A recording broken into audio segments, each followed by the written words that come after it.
Hello, friends. Today I'm joined again by Professor McCoy, or as he's better known, Vincent. We're going to be talking about some recent current events, some unfortunate events, some sad events, but there's a lot of things happening around that are very pertinent to the faith. So we're going to be discussing that today. If you want to introduce yourself, Vincent. Yeah, hello again. I'm Professor McCoy or Vincent McCoy or whatever you like to call him. Um, and today I guess we're going to be talking a little bit about the tragic and horrible death of Charlie Kirk. Some things that some topics that it's going to bring up for a cultural and political and philosophical discussion. Um, not to be callous about it, but Yeah, there are always things uh, that even tragic events can bring up that are worth talking about, um, and that'll still be worth talking about even once the tragedy kind of fades into the background. So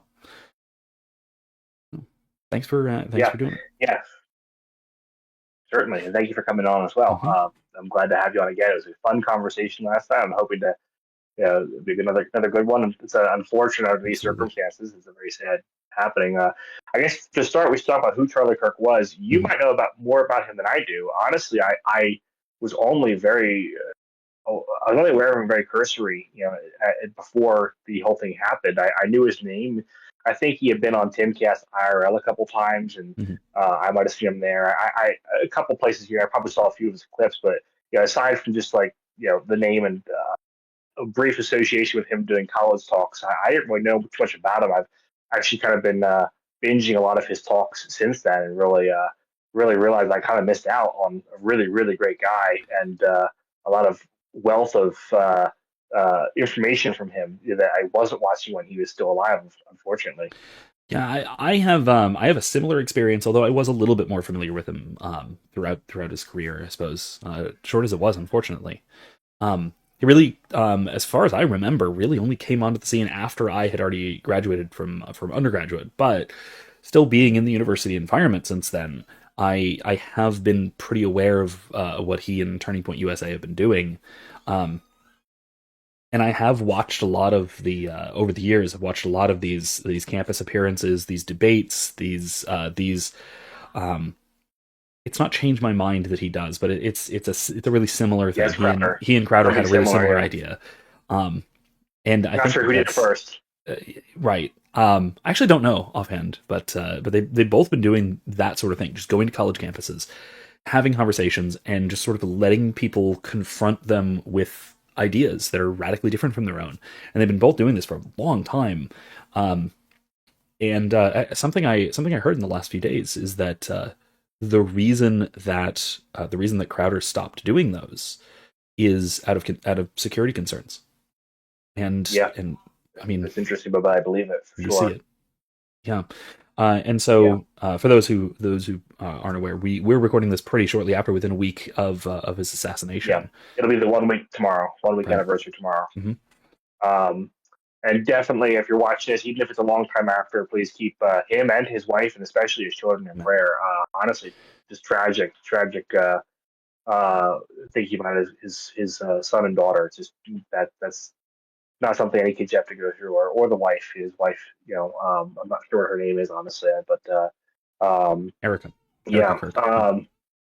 Erica, that's right. Yeah, Hmm. I did watch her respond or her statement that Hmm. was the other day, and moving. And honestly, just watching his talks and one thing I like about him versus Crowder is giving some more background on him. Just as I've been binge watching and going over his old posts and Twitter feed and whatnot, and just seeing his heart for Jesus Hmm. passion to see people saved. And I love this watching him talk about things. Crowder's good, but Crowder's not a Christian. He presents these things from a very just matter of fact way. Whereas I really like watching Charlie Kirk's videos and seeing how he'd be talking about transgenderism or homosexuality, and he would talk about it in a way that was very much you could see his heart for the person that he wasn't just trying to win a debate. He had a love for the person he was talking to and wanted to see him or her convert and be saved. And he would always bring Jesus into it. It's amazing how often he would bring Jesus into his conversations and debates and talk about And reasons for the faith. I and just I will found out. say, not in a not in a hostile way or not in a polemical way, or Right, not even right. necessarily in what we would think of as an evangelical sort of way. He was always very invitational when he would Yeah. bring up Jesus, when he would bring up Yes, Christianity. indeed. It was And this honestly, is he would have this attitude of this is what's so fundamentally important to me, and I understand that might not be important for you, but I think it should be. But even if it's not, we can still yes, talk, right? We can still have this conversation, even if we don't have right. this shared common ground. And I think that all of that put together is just a brilliant evangelical tool, a brilliant testimony.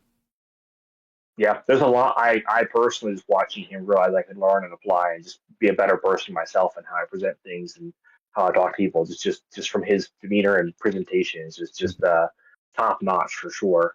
And going through his Facebook posts, even it's this constant or Twitter feed. I guess I don't know if he had Facebook or not, but Twitter feed, it's constantly talking about the gospel and Mm-hmm. inviting people to Jesus and to become Christians. It's just really really inspiring, very inspiring life, just from what I've seen. And um, again, I wish I had followed him while he was still alive. I think I would have really enjoyed his uh, um, talks. And for Mm-hmm. more interesting, from a more personal thing too, I found out recently he was being mentored by Dr. Frank Turk, who Mm-hmm. was a frequent teacher at my school. I've met Dr. Turk a couple times and Really? spoken with him, and Dr. Turk is great. There was Mm-hmm. some unfortunate conspiracy theories that Dr. Turk had some involvement with the shooting, and there was absolutely no way. It was just complete utter I've nonsense. heard nothing of the sort, Turk is a great man. and I'm going to Yeah, assume I'm going to assume it's nonsense. That said, we it are is. close It to the is. event. We are close to the event. I don't want to. I'm not. I'd like for this discussion to be more or less perennial. I don't want to speculate at all because what we know so Yeah, far is still shrouded in all sorts of mystery, and I'm it's sure true. And facts there's a will come lot out we as don't we go. know. But Yeah, for yeah. now, But we don't know much. I can say with absolute confidence that conspiracy theory is completely bunk. But yeah, there is a lot we don't know, um, and it's interesting. Just even the text messages that were released, there's questions about that, but that's not what Mhm. we're here to talk about as much. I Yeah, who think the knows? speculation there is we can go down a lot of rabbit holes. For the purposes of this video, I think we're just going to go with the official narrative Yeah, and stick to that, which is more or less where I think I land anyway. yeah. I will leave the wild speculation to Twitter. That's Yes, what Twitter's indeed. for. Yes, indeed. Yeah. Um. So, in the wake of this whole thing, Mhm. we have a lot of people talking about how we should respond, and there's two very prominent responses that are coming up, particularly from government, which is why it's Mhm. worth talking about, and it's being questioned. Is this legitimate or not? And I think we should make for the record that you and I, at least I'll speak for myself, I am not a Republican and I'm not a Democrat, and I am not coming at this from a perspective of only watching my news from Fox News. I don't have Fox Mhm. News goggles on. I'm very much a radically non or apolitical person. I like to say, I'm an anarchist, so Right. libertarian anarchist. So, my views. Likewise, I don't like Republicans. we're more or less on the same page here. I think Yeah, I'm technically registered as a Republican, sometimes to my deep shame. yeah, Florida does have closed primaries, so same. so So I can vote. But I'm registered Republican as well because there's no point in being registered anything else. The right, Democratic Party, the votes don't matter in the primaries for Democratic Party. So even if I like the candidate, it doesn't really make a difference. The super delegates choose everything, and the Libertarian Party, you really don't have much say unless you're a delegate. So. hmm The only party we're voting in the primary counts is Republican, so it's just practical. Plus, if I was to ever run again, I did hold local office for a little bit. If I was to ever do that again, I'd probably do so as a Republican. But yeah, maybe not. I don't know. But so it's practical to keep it that way. But as far as my actual philosophy is concerned, I don't like the Republican Party. I don't like conservatism. I'm not a conservative. I like conservatives, but I don't like conservatism as a hmm philosophy. So we're not coming at this. I think both of us with a bias, and people are right. clear. Like we're not trying to say Well, like we're bias is not on the just trying to table. demonize the other side because Republicans I'm make other stuff too. I'm relatively temperamentally conservative, right? Yeah, My instincts are to the right, but philosophically, I have a lot of differences with the right wing, with the Republican Party, with conservatives in general. So I think that this is not just necessarily going to be I agree with everything Charlie Kirk said, because I mean, no, of course not. Or even really the core pieces of his ideology. I think we differ greatly, but I think that speaks to the core of, I think, what he was doing, Yeah. which is reaching across every aisle that he can find, and he's been doing that for years. Mhm. And so I think that's it's an additional testimony that a couple of anarchist libertarians are complimenting and talking so much about this probably the most prominent and significant Republican political activist of at least this last election cycle. So, Yeah. And one other thing I want to say as a preemptive on ourselves, I probably speak for both of us, and I don't want to speak for you unless you're welcome to agree or disagree. But for myself, I also would say that my libertarianism and my anarchism, and my politics in general, are less my politics and more an extension of my faith. I would say I'm a libertarian and I'm an anarchist not because I politically came to a decision, but because my Christian morals, the teachings of the faith, as I understand them, lead me to that. So this isn't just a political position. This is really my faith position, and that's why I think it's important to talk about it on my channel, which largely is faith topics. And though I leave it open to politics, but only insofar as the faith touches on them on my channel. So with that all being said, you're welcome to agree or disagree. I assume you're more probably on the same page. more or less likewise. Yeah, Yeah. I no, I'll caveat that, and because I'm a philosopher and I'm a scholastic philosopher, and so distinctions are my bread and butter. So I'll caveat that a little bit and say that I don't think that it is I don't think that libertarian anarchism is a necessary outpouring of Catholic doctrine per se, but that it is highly consonant with the church's historical moral theology. Yada, Yeah. yada. A lot of this is stuff we talked about last time, though. So Yeah. if you haven't It's seen the that, it's the link logical in the description. conclusion. Mhm. Yeah, it's logical conclusion, but other people that are reasonable and good, Mhm. faithful Christians and Catholics come to different conclusions. Right. So we are in the realm of free to disagree. There are saints who have agreed with us, and Mhm. blesseds and good Christians who have agreed with us, and there are good Christians and saints who have disagreed with us at this point. And the church has not condemned our position. If it did, my faith comes first. So Mhm. that's I definitely will say that very loud and clear. Like my faith comes before my politics that are political extension of my faith. So if the faith changes, if the faith condemns not what it changes, but if it condemns my conclusions, then I'm wrong. I'm wrong. That's all it comes down to, Must and be right. I'll Yep. change. Mhm. But so that all being said, the big question today, there's two things coming up. Pam Bondi has talked about banning hate speech, and then of course, this has been a big with the last administration and now this administration talking about going after those who are inciting violence. Mhm. And I think you and I are probably going to agree on the hate speech topic. So that might be a quick one if we want to dive into that first, Right. or we So can I just hit think straight. I'll dive straight into it. I think that Pam Bondi is the worst Trump pick out of both administrations, and that even includes John Bolton, whose mustache has launched 1,000 warheads. So, um, I, and I speak as a Floridian. She was the AG of Florida before she was U.S. Attorney General, and she was really bad Yeah, I didn't here realize too. that. That tells you how much I was following. I did not realize that. Yeah, no, she was But really bad here too. She was actually one of the prominent proponents of red flag laws. She oh was a big boy, defender. She was a big defender of the big cities lockdowns and things like that. She was really bad for a long yeah, time. So this doesn't surprise me. Um, yeah. at least coming from her, and I will say, thankfully, she's gotten a lot of pushback that I've seen, at least so far. Even from sort of Yeah, it political seems like even allies. conservatives are like, no. So, oftentimes, Republican administration comes out and does X or Y awful thing, and the Republicans all just jump on board. And for once, it's like even the normie Republicans and conservatives, it's like, no, that's too far. We're not doing that. And I'm very pleased to see people kind of thinking. And there's been a lot of that from this administration, really, and it's a pleasant surprise. The Trump. Trump with the Epstein files, Trump with the Mm-hmm. vaccine, Trump with and Trump administration now with hate speech. A lot of his supporters have given pushback to that. And that's not typical in the history of Republican base, the conservative base, usually will just go along and get along with whatever the president says.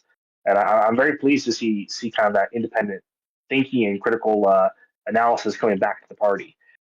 Maybe it's the younger generation. I'm not sure that as younger conservatives are growing up, they're a little more independent, and libertarians are a little. I mean, you got a little libertarian streak in them. I think so, and I think a lot of that is just that they're tired of Republican politics as usual, and as it has been for our entire lives, at least. And I mean, honestly, I think Charlie Kirk did a lot for that too. Yeah. Fine, he wasn't a libertarian, but he got people thinking carefully, and that leads you in a certain direction, you know. And he had strong words about hate speech, the idea of hate speech. I mean, he had a number of posts. He talks about how it's not a thing. You shouldn't have it as a law. Yeah. But I will say though, you said normie Republicans are mostly not going along with it. So I just went on my Facebook page and I just checked on a couple of the normiest Republicans who I'm friends with. And so far of the two I checked, it's 50-50. Okay. So that's better than under Bush. That's way better than under Bush. Oh yeah. Yeah. It's that's I mean Bush did everything Clinton did and more and worse, and the Republicans are pretty much all it's great when we do it. So having even half, even 3/4 is a quarter. I mean to say is a really good improvement for the party. I think the Libertarian Party really has rubbed off on or libertarianism, not the party. The party sucks, but I'm so glad the Libertarian Party hasn't rubbed off on anyone. Yes, thankfully. Yes, thankfully. Yeah. But let's talk about hate speech. Why we both agree it's not a crime. Right. It shouldn't be a crime. But why shouldn't it be a crime? We might have to get into some first principles with this, but I don't want to start, or if you want to start. Yeah, well, I mean, most simply and straightforwardly, there's no assignable victim, right? There's no assignable harm done to a particular victim, and by assignable harm, we mean a harm which is observable, which is direct, and which is causal, right? And hate speech fails on all three of those. Right? It is indirect insofar as it is simply you speaking, at least in a lot of these cases, right? Even in the cases of that we would, I think, rightly call disgusting and horrible and ought not to be said, things like these celebrations of Charlie's death and things like that, right? Sure, that is hurtful in a sense, right? If I would absolutely not want to see those sorts of things said about my friends or family. But also, they're just about anyone. I mean, right? Even when people on the left have died, and even like but I think there's celebrating John McCain's death, and I thought that was abhorrent. I don't like John McCain. Well, I think that it's. I think there's a difference between. I think there's a difference between noticing that it's wrong, which I think we all absolutely should, and even sort of feeling a sort of just a disgust with people thinking that way and talking that way. That is, I think, to give the left their credit, I think that is different from the emotional impact of having it said about somebody you personally know and love and care about, right? Like I am upset to some degree by these ghoulish leftists celebrating Charlie Kirk's death, but not in the same way that must be upsetting to his family, you know? For sure. Right. Yeah, I mean it's a totally different animal here. But even still, right? And this is the key: these people are not directing these comments in a sort of harassing way, because you can make an argument for harassment as being aggression, right? If people were repeatedly sending Erica Kirk these hateful messages in a way that she couldn't, block them or tune them out, right? Yeah, that might be a different story, right? That would essentially be a kind of trespass, if you want to think of it that way. But if you're just sort of shouting it into the ether of the internet and hitting send tweet, that's not the same thing at all. Right? So it's not right. Directed. It's not specific. I forget what order I did the other two, the other two requirements, but it is not observable. The actual harm is not observable, right? It has to be subjectively self-reported, the harm. Right. If I say I'm emotionally traumatized by these things that you said on Twitter, or even these things that you messaged me, or these things that you told me in person, or whatever the case might be. No third party can observe that. It's impossible. It is purely internal to me. And any action that I do in response, even if I begin weeping in response to it, which might even be an appropriate response for some people in some circumstances, whatever the case might be, that is not um, the harm that is being reported. Right? It's the emotional trauma that's you can't see, you can't measure. Right? Then the third part is that it's causal. If And this is, I think, the key. This is the biggest thing, and I think this will apply to our next sort of topic for discussion, this incitement question. If you assume that words can have these harmful effects, and I don't mean that they can be an occasion for something negative happening. There's a big difference there. But these words can actually cause psychological harm. You are eliminating the agency of the alleged victim. Right? What I mean by that is, if you say something and that causes me to do something or think something in a way that is more than simply instinctual, right? Because maybe if you were to say, "Hey, don't think of a pink elephant," well, I'm probably going to think of a pink elephant. Or yeah, I'm thinking of too. Another scenario would be like you're balancing something delicate, and I jump up and scream in your ear real quick, and you're not expecting it, and it causes you to drop it.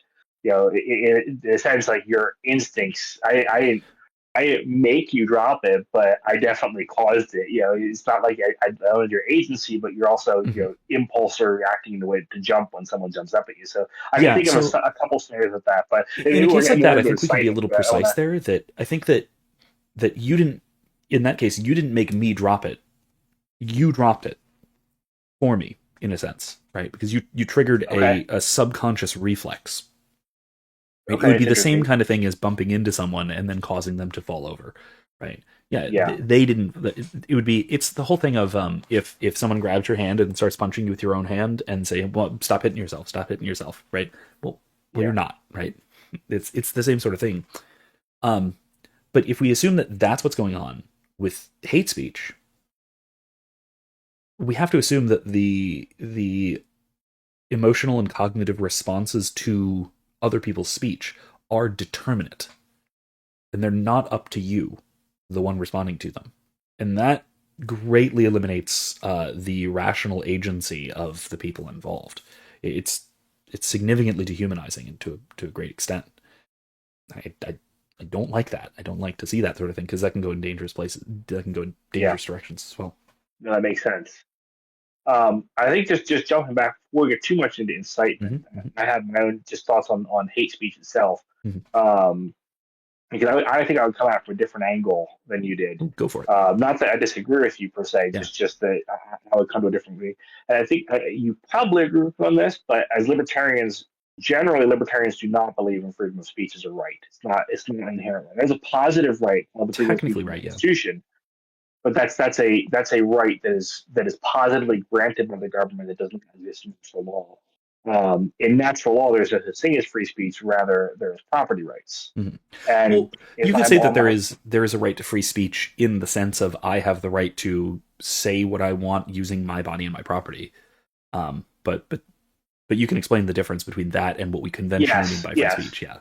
And most people would say, well, you can say what you want without consequence. And they'll take it to different degrees. Some will say you can say what you want without consequence from your employer, without consequence from organizations that you may work with or under, or without consequence from the government. And there's different degrees people will take it as. The First Amendment protects speech from being retaliated against by the government. It does not protect you from private organizations firing you when you say something terrible, or hiring you for saying something nice, or you can't stop someone from disassociating with you because they don't like what you said. So a store is more than welcome to close the window when you come to the cashier line and say, sorry, we're closed, go elsewhere, because they don't like you, and that's not a violation of freedom of speech. So but the government can't do that. And that's what the First Amendment is. In the natural law, yes, there's something very close to freedom of speech. I wouldn't personally call it that because I think it's too. I think the waters are too muddled from discourse on freedom of speech from a positive little sense. We can talk about if you anyone's interested in positive versus negative law, we talked about that in the last episode. Link in the description. But I think the positive law has muddled the water of talking about the negative right to free speech that is more of an extension of property rights.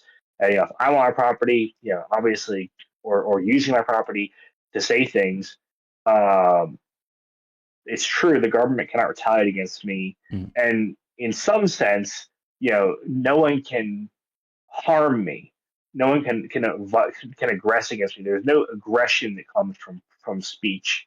Right. If But I'm I mean if I'm saying things people don't like, that just sort of rolls into the whole you have a right not to be aggressed against. Yeah, yes, it's not exactly. an independent right. So, Is what you're getting at, yeah. now, again, because there is no actual right for freedom of speech, you can't say anything you want without retaliation. Mhm. If I make a very specific threat against you, and you and I are in close proximity to each other, and I say something like, "I have this here weapon, I'm about to do this here thing to you," you have every right to then engage in preemptive defense. Mhm. Because I have made it obviously, unless I'm obviously joking, of course, there's some context there. But if I'm suddenly angry at you, and I am making it clear I'm about to harm you, and I specifically say I'm about to harm you, then you have every right to respond to that speech in kind with retaliatory force. So there's no freedom of speech in that context, but Can I push there back is on that a freedom of little speech bit? in the context. Oh yeah, I'm going to push back on that very slightly because you're right. yeah, You're absolutely right about the circumstance. But I think that we can be a little bit more precise about that in a way that doesn't even really need to involve the question of freedom of speech, right? If you provide a credible threat, if you say that I have this weapon and I intend to shoot you with it or harm you with it or whatever, then what I'm retaliating against or what I'm defending against is not your speech. It's the foreseen action that you have told me about, right? It's yes, the same. I would have the same recourse if I merely rationally anticipated you using the weapon against me, right? If you, yeah. yeah, My face is up. My face is up, and you dodge and punch. It's yes. like I don't have to you're wait not. until you make contact. In one sense, you're not making a retaliatory strike because you didn't get hit in the first place. The other sense, you are making a retaliatory counter strike to a broadcast action. Hmm. Right. So yeah, you're right, yeah. So there's definitely some nuance here, but So in an maybe absolutist I put it this way, sense, right? I am responding in that sense to the information, not to the fact that you have conveyed the information to me. Does that make sense? yeah. Okay. Yeah, that's fair. That's Yeah. fair. And information related in a credible way. Right. Because of Yes. That's course, important. someone can whisper in your ear and say, "Hey, Philip poisoned your drink he just gave you." It's like, well, yeah, but who are you? Like, what do you think? Like, but versus like I'm actually broadcasting and doing this and telling you. Um, so in an absolutist sense, there's no such thing as a right to freedom of speech, but Hmm. there's something very close to that in natural law as an extension of property rights, Hmm. and so that's where libertarianism tends to fall. And it looks very close to freedom of speech. A lot of people say, "Oh, you don't believe in freedom of speech?" And shut up. It's like, well, it's not like that though. If I'm on your property, you can kick me off for something I say that you don't like. But if I say something that your friend doesn't like, they can't kick me off, not unless you agree with them to do so. Right. Same vice versa. If you're on my property, you can't kick me off for me saying something that you don't like. You can leave, but you can't kick me off my property for it. But I can kick you off for something I don't like that you say or do. Hmm. So it's who has the right. So if we're on Facebook, let's say, and I'm saying something terribly hateful, um, the government can't come after me, and neither can you. But Facebook has every right to ban me for it. Hmm. Assuming there's no government involvement. That gets tricky when there's Right. government funding to an organization like that. Right. And when they're But doing all yes, the kinds of things that they've been doing over the last few years, and yes. yeah. Supposing an actual free market, which Facebook has not been operating, Right. they would have every right to ban me in that context for saying something they don't like. That Hmm. doesn't matter how true or right or good it is. If they think it's hateful or if they just don't like it, they have a right to ban me for it. because it's their property in a free market context, not how it's been. Because Right. how it's been has been a very muddled circumstance. We're not going to get into another episode, Mhm. Well, perhaps. But and um, assuming that they haven't made some kind of explicit agreement not to, right? So yes, if their that's true terms of too. service says And these are the things that you can say, and you say them and they ban you anyway, then that is a kind of fraud, right?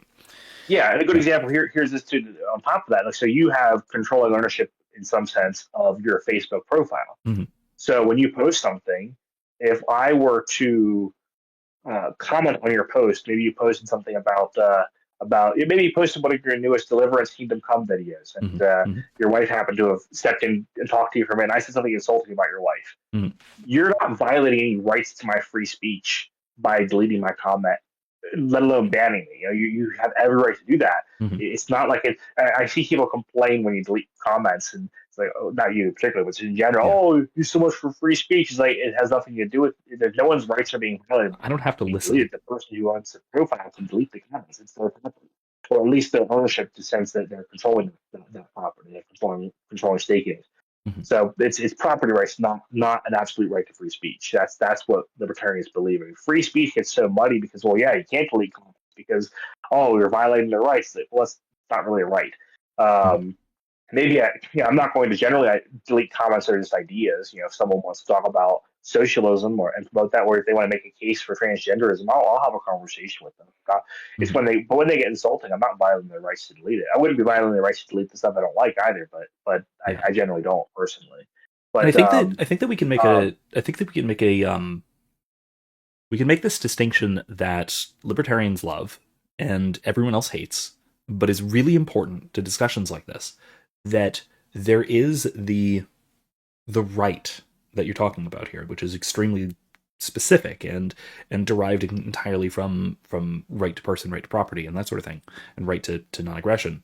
But then there's also this broader principle of free speech, this more or less, say, liberal idea that the best way to come to the right conclusions is through discourse and discussion, and that freely exchanging ideas is amenable to that. That I think and it's a good is thing. Yeah, yes, I think that is mostly and usually correct. Now there might be exceptions, maybe, yeah. but I think that is mostly and usually correct, and that is, I think, the kind of free speech that Charlie Kirk was championing as well, because at any point, at least the private colleges that he went to could have just told him to leave. There would have Yeah. been nothing, strictly speaking, wrong with that. But I'm glad they didn't. And not even just because I agree with everything that he said. I'm glad they didn't because he was getting people thinking. Yeah. Even if occasionally people were challenging him and they were right to challenge him. There's not enough of that on college campuses. Oh yeah, for sure. Yeah. Oh yeah, I know. Don't I know it? Yeah. Anecdote, I suppose. But I'll try not to get too off topic. But it wasn't Charlie Kirk. But when Kate Bennett, if you remember Kate Bennett, she's with, I think, That Liberty name is very Hangout. familiar, but I can't She's with put any Liberty kind of Hangout. picture to her face. It was a she also did this sort of thing, going to college campuses and just kind of inviting people to debate and discuss. When she came to University of South Florida, where I was teaching that semester or that day, there was essentially a riot. There were crowds of people in academic areas, and this was in 2020, so there weren't supposed to be crowds of people, and they weren't supposed to be on campus, and they weren't supposed to be in academic areas, and they were Well, COVID doesn't crowding in. spread for left wing riots, though. Oh yeah, that's right. I That's the forgot. scientists. The Good point. scientists confirm that. Good point. I almost forgot. But they were like crowding in, shouting, throwing things, and this was directly beneath my classroom where I was trying to teach. I I thought at that moment, this is why the Democrats are going to lose this election, because this was like a month or two before the 2020 election. Um, no, maybe I was a little early with that prediction. Maybe it took longer for them to get insufferable enough that people had just had enough of it and had seen it. Assuming the results of the 2020 election were Well, legitimately broadcast, which is questionable. yeah, there's Different that. conversation. Another time.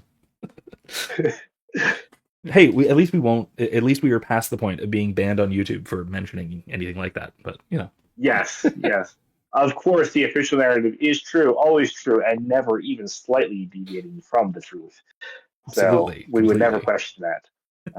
YouTube algorithm and moderators. Um, anyway, um, right. Anyway, anecdote aside. yeah, go on, Yeah. Kate Bennett. Yeah, Well, I mean, but yeah, I had just kind of had this thought that at the time the in many cases literally violent opposition to competing ideas, just talking. I really thought that that would come to a head and that people would just say enough is enough at some point and just completely reject that idea. It took longer than yeah. I thought. And quite frankly, there's still a large contingent of people who think that way, one of whom presumably just shot Charlie Kirk. Um, Yeah, yeah. but I will say, thankfully, I think that that is on the decline.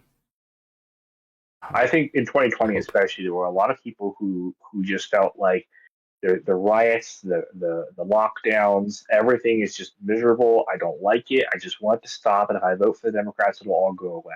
Mm-hmm. And I think that was the thinking of a lot of people. Just talking to people on the ground that I know were voting left.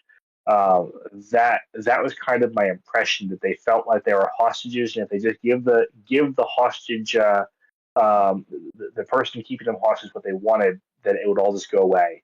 And it didn't. It got worse under for 4 years, Right. and yeah, they realized, okay, we can't do this now. Regardless whether the results were legitimate or not, that was the motivation for Yeah, people. I will say I Um, predicted at the time.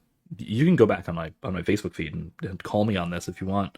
The day after the election, or sorry, the day the election was called, um, I I immediately started predicting that COVID restrictions were going to evaporate because the whole point yeah, was well, the whole point of a lot of these restrictions was political maneuvering on the part of the Democratic Party. But yes, wow, I was way off. I was way off. They had gotten a taste of power and didn't want to let it go. So yeah. is No, what it why is. would they? Well, Yeah. if you read the UN Agenda 30, 2030 or 20 Yeah. Agenda 21, it was. And Yeah. that sounds like a conspiracy theory, but I remember back in 2012 just thinking how nutty Agenda 21 Mm-hmm. sounded. There's no way this is true. And I went to the UN's website and say, oh, it's It's right right there there. on the website. It's They're quite public. public about these things. And quite frankly, the lockdowns very much felt like a big step towards what Agenda 21 wanted. Locking everyone into 15-minute cities and limiting what we can do and where we can buy stuff, and it really felt. I'm getting on topic of this a little bit, but Mm-hmm. it definitely felt like interesting timing on everything. How given that thing. And I don't want to get into conspiracy theories. I don't like conspiracy theories, but sometimes it's just like Well, you see, sometimes there's a conspiracy. you know enough that you can connect dots, and it's Yeah. just deduction. It's like, well, okay, it's Yeah. hard to not see the big picture here and just Mm-hmm. recognize it looks like something fishy's here. Maybe nothing. Maybe it's all just coincidence, but it's hard not to see the coincidences. Yeah. And when you follow the news enough. A favorite character of mine from Star Trek, Garrick, plain simple Garrick, said, "I believe in coincidences. Coincidences happen every day, but I don't Yes. trust coincidences." Yeah. That's good. That's good. I like That's that. I think the And I best remember that approach to these sorts character of things. Was that? DS9. Yeah, DS9. DS9 Yeah. I'm The I'm only like 6 episodes into DS9. Wife and I are watching it ah through right now, and oh I've good. never Yeah. seen it through before. So this is my first run, I and think it's I both of think our he at first least runs. appears in the first few episodes, so you've probably seen him, but he hasn't had a major role yet. Yeah, I don't think he's a major role at this point, and we're pretty early in. Yeah. But so as far as hate speech goes, I think we both agree. Me from I come at more from a property rights angle, where it's just Mhm. you have a right to say this. Now companies can say, hey, I hate what you're saying, so I'm not going to hire you.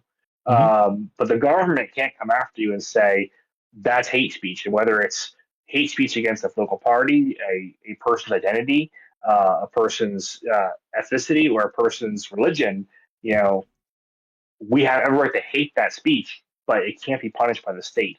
Right. I definitely don't endorse, speaking hatefully about people on those grounds. I think that people have a right to their religion. They have a right to you know, be the race they are or ethnicity they are, and that's fine. You shouldn't discriminate on those grounds, on any of those grounds that I mentioned. But if someone does, the government can't come after you for it. It shouldn't, at least according to the First Amendment. Right. Um, and It according to is natural law, property rights. right, and again, according to natural law, it would be criminal for the state to do so. No, I And think we can interestingly say enough, that. The Mhm. Ninth Amendment really does protect property rights, and the Yep. Ninth and 14th Amendments What's really supposed to? kind of apply to this day. Now, the Ninth Amendment gets ignored by the Supreme Court as if it doesn't even exist. But Mhm. if we're counting the Ninth Amendment, property rights are absolute, even by federal standards. And 14th Amendment applies that to the states as well. And realistically, the absolutality of property rights is constitutionally recognized. And the founders, I think, would have agreed with that. But in practice, the Supreme Court just ignores the Ninth Amendment unless abortion's it on the table, and it's left wing justices. But yeah, anyway, Yeah. I digress again. But yeah, so I think we both agree on hate speech. I think Mhm. that's a coherent case for our audiences why hate speech shouldn't be punished by the government, although why individuals can discriminate against people's speech they don't like. Mhm. Uh, Incitement's more tricky, and you and I have come out on different ends of this, and Mhm. I am very tentative. I think most of my views are tentative. I'm always open to change, I'm tentative on this. I tentatively think that incitement is a thing. I'll just give my 2 cents with it because you're probably going Go to have for it. more to say on this. I haven't studied it like you have. I'm not the philosopher. I'm just an amateur that likes reading in my spare time. So my thoughts on incitement are a couple. I look at um, on the one hand, if someone's just saying, you know, I don't like that party and I think someone should do something about Mhm. it, it's so vague. And I could see, a pedantic government going after those people and saying that's incitement.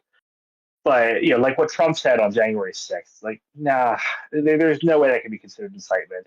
I'm not a big fan of Trump, and I would have said I would have been okay admitting that he did incite if he had, but I don't think that was his intention at all. I think anyone watching the whole context, that's not what happened.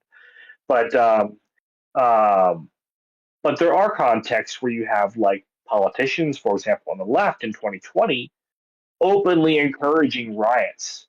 And then when people were getting arrested, they were bailing them out and saying go back and do it. You go back and do your thing. You guys are exercising your rights.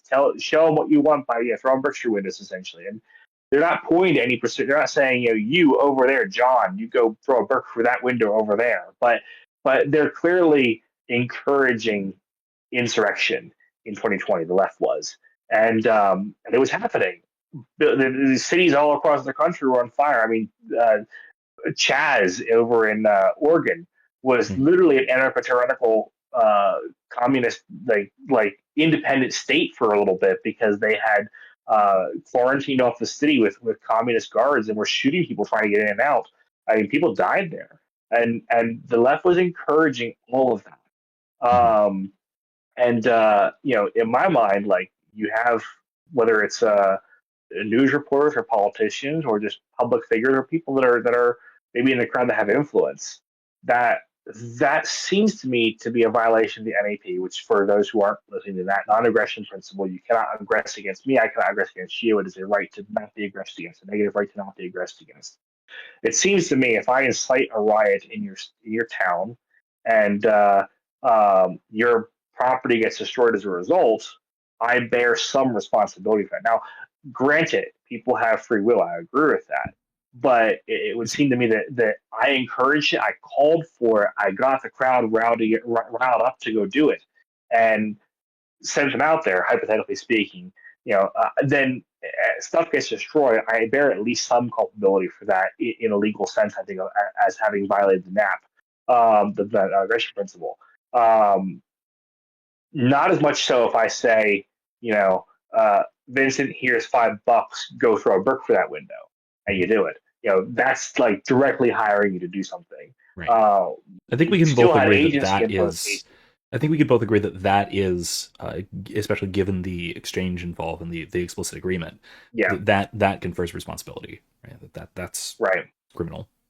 even if I didn't pay you, I think there'd be responsibility. Even if I just said, "Hey, Vincent, I think you should throw a brick for that window here. Here's a brick. You throw it for that window." I think there's involvement. We're both parties that crime. Even if you're the one who Yeah. ultimately did it, and maybe you have more responsibility, there's still some level of culpability on my part that could be legally prosecuted I think that there would in need that to criminal system. be. I think there would need to be a little more than, "Hey, I think you should," because I think that is still couched as a kind of suggestion, or But a where, kind where of would you draw the idea. line then? I guess It would when be. would it become I think it would have to come down to something like perceived authority or mutual agreement, right? okay? So if I am, suppose I'm your employer, right? And so we have this sort of pre-established relationship, and you get off your shift and say, "Hey, after your shift tonight, can you start throwing bricks through the competitors' windows for me?" I'm not saying you have Yeah, to, yeah, okay. right? And I can kind of try and hedge that, but given something like a pre-established relationship and the implications that come with that, I think that might have to qualify. Um, Now, I will Well, say, there's a transaction there if a job is actually threatened. There's a yes, transaction being taking right. place. Oh, in that case, I'll give you. absolutely, I'll let especially if you it's keep. I'll explicit. let you keep your job if you do this. That Yeah, that, that is a transaction. But I especially if think it's that might explicit. not Yeah, be the best example, just because if we're trying to cut the transaction from it, then I don't know if that's the best example. But yeah. And I think there's uh, even kind of a transaction if you just hand me a brick and say, "Hey, there's a window over there. It'd be cool if you smashed go it." do it. Right. Even you Yeah. just sort of supplying it with the intention of me doing it, there might be something there.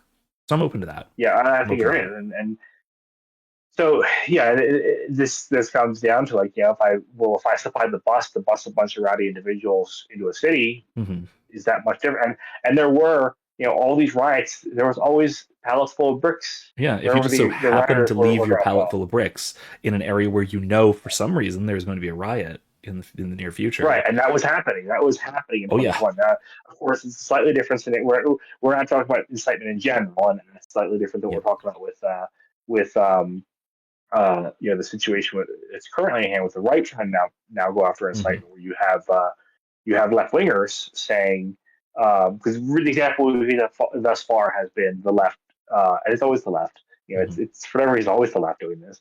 Although the Yeah. right did go after incitement, which was January 6th, the claim for that Trump was inciting, but so it does happen on both ways sometimes.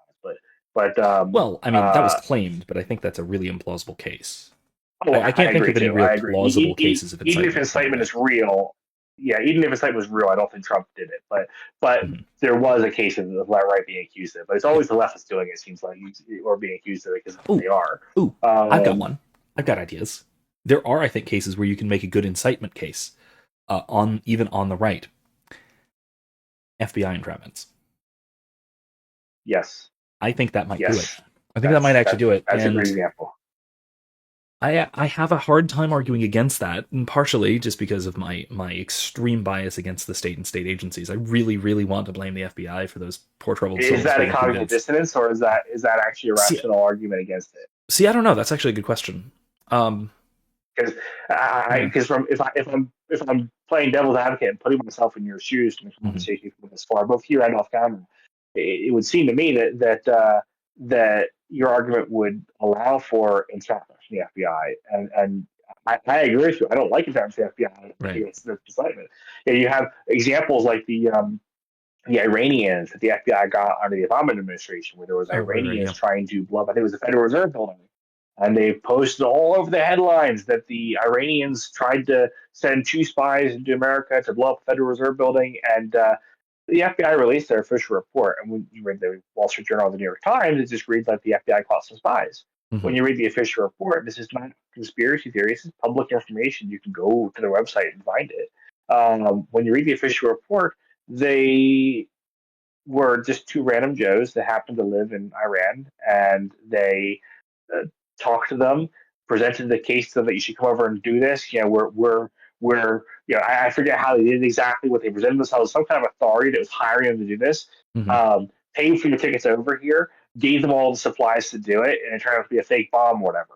Yeah. And the FBI does that kind of thing all the time, where it's like there was never any chance of a real terror attack happening. These people were literally brought over here for the purpose of arresting them, doing a crime that would not have happened in any way, shape, or form had Right. they not been brought over.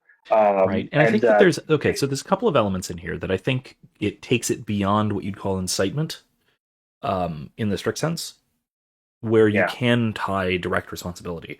One, provision of resources, right? I think that's a big one. I think we kind of have to hold on to that, right? If I yeah, just tell you, that's fair. you have a gun, I think that you should shoot that guy with it. Right? I'm giving you there, I don't know, maybe we can agree on this, that I think in that case, I think I'm just giving you an idea. I'm giving you a bad idea. And it's up to you entirely whether to act on it or not. Now, I shouldn't say that, given that it's a bad idea. But I don't think it's criminal, Right. In that case. But if I hand you a gun and say, there's a guy over there that you should shoot, and here's why, and I give you a whole list of bad reasons that you are likely to believe, given that I have supplied you the means of acting it out, there I think I have to hold some responsibility for not just for supplying you the means, because right, gun shop owners are not responsible for murderers, right? But Yeah. but a gun shop owner might be responsible for a murderer if a guy comes in and says, "I'm going to shoot my wife. What's the best gun to use?" Right, or something like that, right? Yeah, that's true. So the other element, which I think is important but can't stand on its own, is that in entrapment cases like that, rather than pure incitement cases, that the agents responsible, broadly speaking, or whatever, are a but-for cause of the action being done. Right? It would not have happened without their intervention. That's fair. Right. That's fair. And their intervention specifically for that purpose as well, right? Because you can have other but-for causes that are incidental, right? So take the if you remember the plot to kidnap Governor Gretchen Whitmer. If you remember that. Right. Yeah, we're all but one. It was like all but one of them was FBI agent. I think right? there were two who weren't. It was 11 or 12 people that were involved in that. That was what they reported all over the news. 11 or 12 people tried to kidnap Gretchen Whitmer, and it turned out that all but one or two were FBI agents. Like, there were only two guys that weren't. Right. And so the agents involved there were the but-for cause of the plot going off at all. Like the I think it was two guys, but you might be right. Maybe it was just the one. Absolutely would not have. I don't remember for sure, whatever it was. But the innocent guys who got talked into it would absolutely not have done anything like that had it not been for the other FBI guys trying to convince them. Right now, if you want to stretch a but-for cause, and this is a nasty thing to do, and this is actually something that I've actually talked about this concept a little bit before in a previous video, and because I will say Zionist shills abuse but-for causality a lot in a lot of cases, because you could also say, well, Gretchen Whitmer being governor was a but-for cause of this plot going off, because it wouldn't have happened if she weren't governor. Okay, well, shut up. Right? No, yeah. Kind of, but we're going to have a separate episode on Israel sometime. By the way, that would be a good. I'm sure. Good the theology of that whole situation, as well as just the on the ground scenario. Absolutely. I said I've talked about it a couple of times in videos. I did a sort of response analysis to a Dave Smith video where he was responding to some Zionist on TikTok or whatever. Where I kind of thought he was making some unforced errors because he was kind of falling flat on some philosophical and legal issues here and there, but I thought it was one of those cases where I think he was ultimately correct, but not necessarily for all the right reasons, and so there you go. Yeah. Anyway, something. Yeah, like that. I think we can have a fun conversation in the future if you're ever up for it. Yeah. The theology of it is fascinating too, because you have the two covenant theology a lot of Protestants hold to, and you have absolutely. You have the continuationist or replacement. There's a lot of different theories around that, and what the Catholic Church uses is fascinating. I think the right answer, but it's worth discussing because a lot of people have it wrong. But it's more nuanced than people may think. Anyway, well, and I will say just to tonight's topic. I know Charlie Kirk was largely a dispensationalist, at least historically speaking. I don't know. I know that he was sort of evolving on some of the subjects surrounding Israel. I don't actually know if that was. Yeah, I'm hearing claims, and these could be wishful thinking. I'm hearing claims that he was actually like on the cusp of becoming Catholic. I know he had debated. Hmm. And I watched a little bit of this. He debated with Michael Knowles Hmm. Yeah, on Soul Couture at one point, and it was interesting stuff. So Michael Knowles is that was when he said the thing about good. how Protestants don't talk enough about Mary, which I appreciate Yeah, that. yeah. Yeah. And when he started And praying the Rosary. Michael Knowles was not the best debate partner for. I mean, he's a good guy, but he's not competent for it. Now, I don't mean to say he's incompetent in general. He's just not competent I for I that always debate, say I think. Michael Knowles just wildly oscillates between saying things that are actually surprisingly insightful and clever and Yeah, the stupidest thing I've heard all day. Like right. he I does love both. that he tries, though. I love that he is using his platform uh, to try to present the faith people and try to do so reasonably. Hmm. He with all due respect to him, because he's the man in the arena, and I'm just some guy watching with a 10 people that follow my YouTube channel. Yeah. But so like with all due respect, as the guy on the sidelines, if I was to take my advice, I'd say he needs to sit under someone like Jimmy Aiken or Trent Horn or Joe Heschmeyer for a bit and learn the arguments, which is actually what, to his credit, uh, what to his great credit, Charlie Kirk was doing, and he was Oh being yeah. mentored by Hmm. the church. He was Kirk scheduled is to a go. great apologist. I forget if he was He's scheduled to go Protestant. on or to have on Bishop Barron. I think like this And week. Charlie Kirk, he was going to be on. He was Yeah. going to be on that. Sorry, I mean, he's going to be on Karen Bertuzzi's channel apparently too. Oh wow. Talk I about didn't some hear of the about that, stuff. but wow. Yeah. Yeah, but There is certain uh, credibility to the rumor that he might have been moving towards the church. So his wife said he prayed the rosary all the time too. mhm. So Yeah. yeah, I found that interesting. That's often wishful thinking. Like Rich Yeah. Mullins died, and everyone said he was about to become Catholic, and I personally do buy that. But it seems like a lot of people die that are kind of like friendly to the Catholic Church, and everyone just jumps on it. He would have become Catholic if he lived another year. C.S. Well, Lewis being maybe. another good example. Like Yeah. maybe I don't know. I don't know. I think Rich Mullins probably. Charlie Kirk, C.S. Lewis, they didn't make any public statements to that end, so I don't know about that. It's hard to say. Yeah. Although I will say, But being married to one that has some influence. So there's some it does. credibility It there. does. There's some credibility there. Yeah, for sure. I'd say the same about For Dave sure. Smith, frankly. Is Dave Smith married to a Catholic? No, but his wife is, and he has been taking at least the idea of God more seriously gradually as he's had kids. So there's hope. Interesting. I don't know anything about his religion. I didn't know if he was Protestant or Catholic or atheist. He Um, he was so he tells the story better than anybody can, but he was always an atheist until his daughter was born, and then he just sort of okay. I started think I believing in have heard him God, say but that. not anything particular.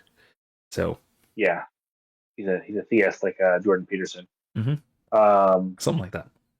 but Yeah, yeah, it's a good step forward. But yeah, still there's further ways to go. But yeah, so more to say on incitement.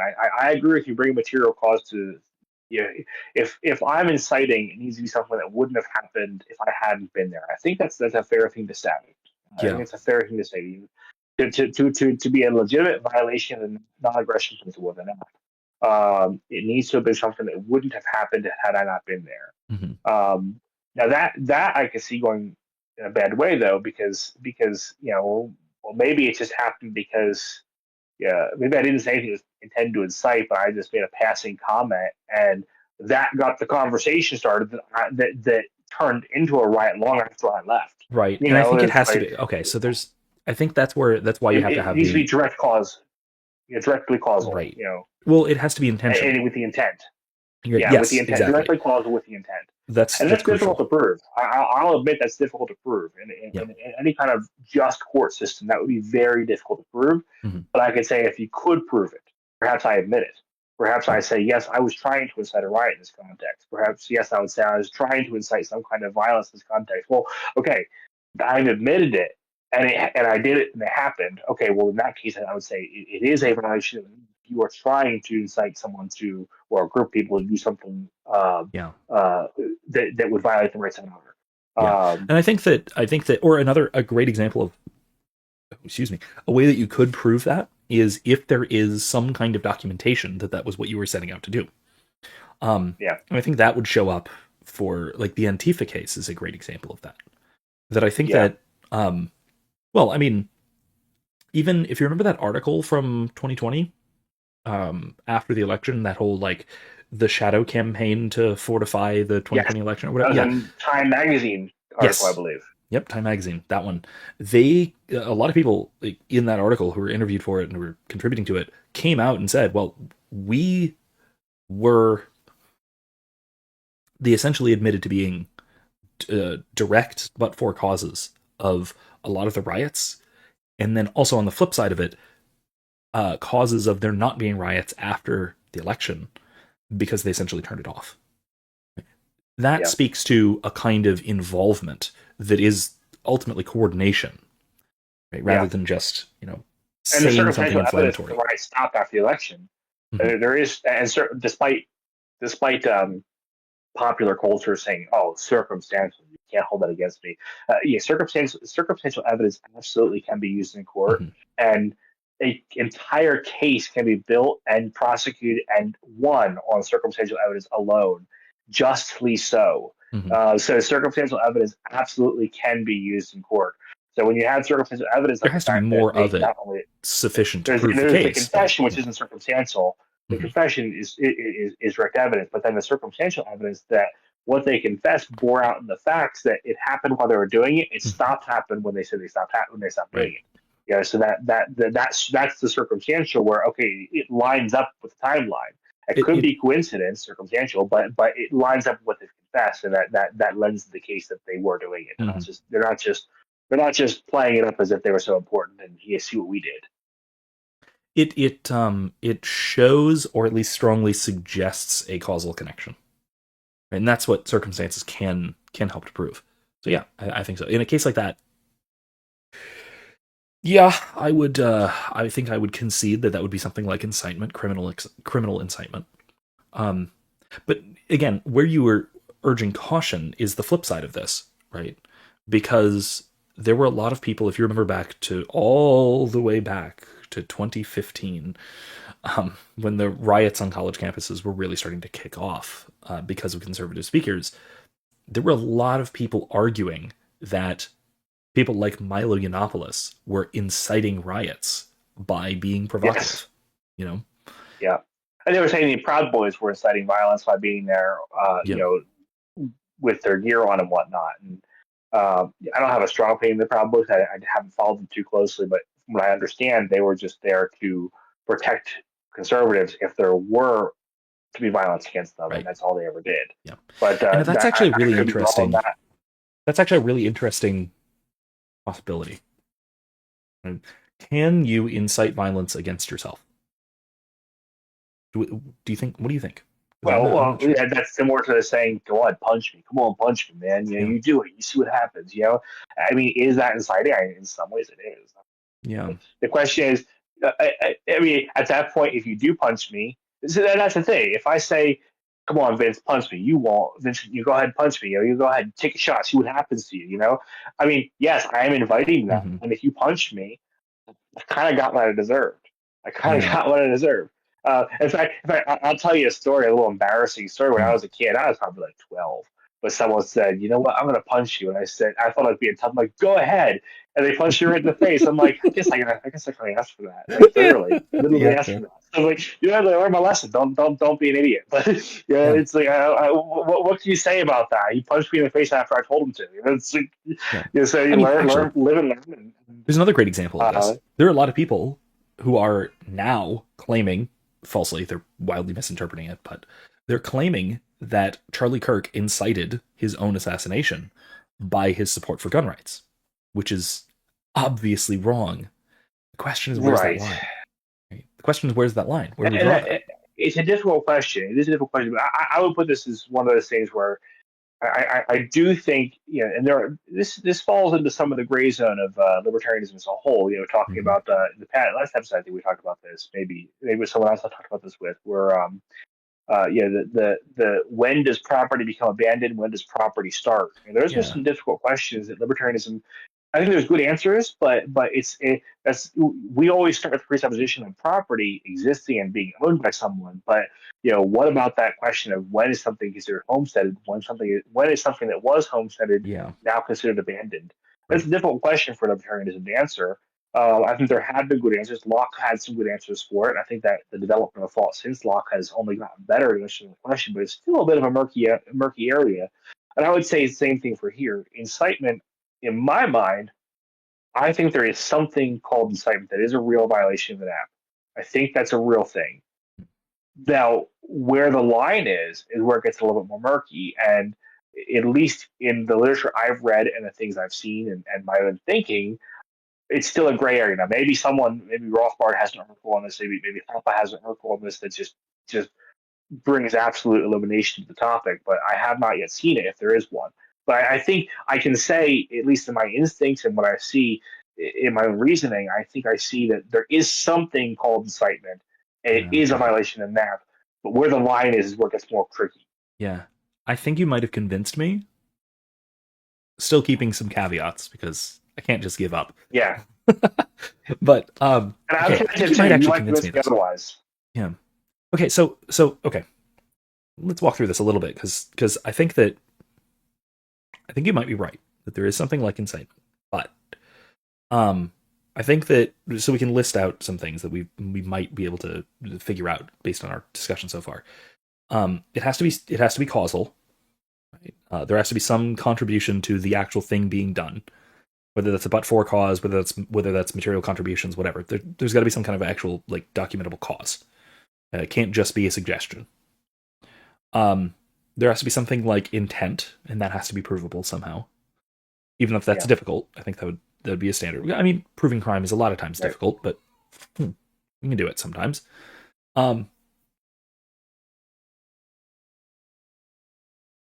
The other question, I still am not sure where I stand on the inciting violence against yourself. Can you do that? Does that count? Because like even the like, hey, punch me. Invitation at that point. Yeah.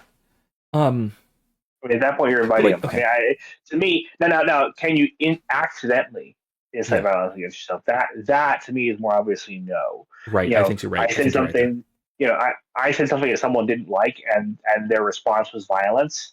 You had no reason to expect I remember there was a big news story a couple of years ago of two men who were of the more criminal persuasion in how they appeared and how they behaved,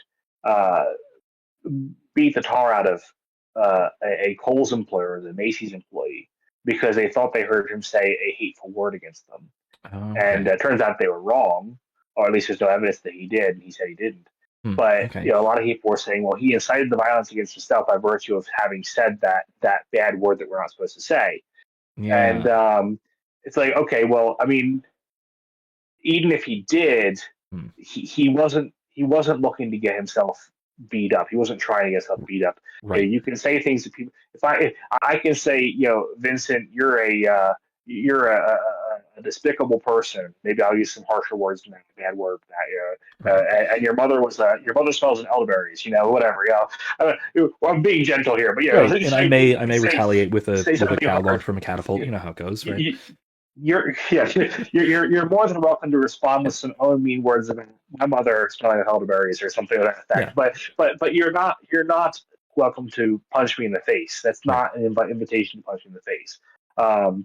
Interestingly, though, there is quite a bit of precedent to the contrary in U.S. and common law.